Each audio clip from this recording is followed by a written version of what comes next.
More drivers than ever are filing coercion complaints with the government. But why so many now? Why haven't there always been this many? It's been like an explosion of them in the last couple of years.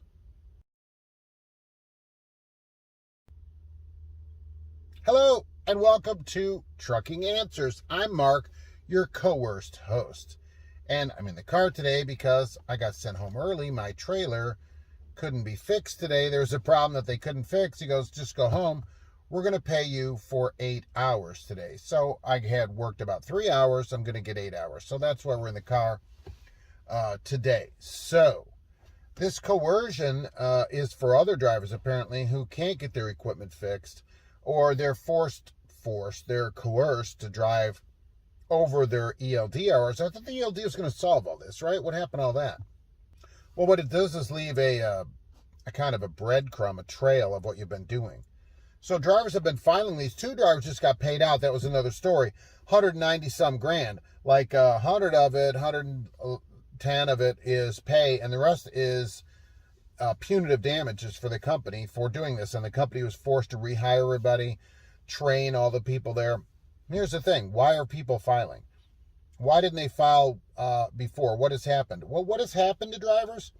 Tons of drivers are leaving large companies and just any company and going and becoming 1099 drivers or leasing a truck into 1099. Either way, 1099 company drivers, right? Illegally, as I always say, even though I'm not a lawyer. And a lot of that can lead to coercion. I'll see ads running and it says in the ad, oh, no logbook, glider kit or whatever. What do you think? Why do you think they do that? You know, no ELD, glider kit, right? Why that? Why are they doing that? What do you think is going to happen? Do you think that they're going to have you run legally there? Probably not, all right? They don't want an ELD because they don't want to have to be tracked and run legal. That's generally the story at places that do that. And so when you go to these places, or a smaller place where there's 4 or 5 trucks, and then some goober running it, when I was driving and started driving at 52, this is what we did, and so we just get work done here. We don't worry about that. You know, those are the drivers that are getting coerced into doing this. And you have little recourse otherwise because, especially you go 1099, the company goes, look, if we fire you, you don't get unemployment or anything. You don't work here. You are independent. So these drivers then have to go file coercion complaints.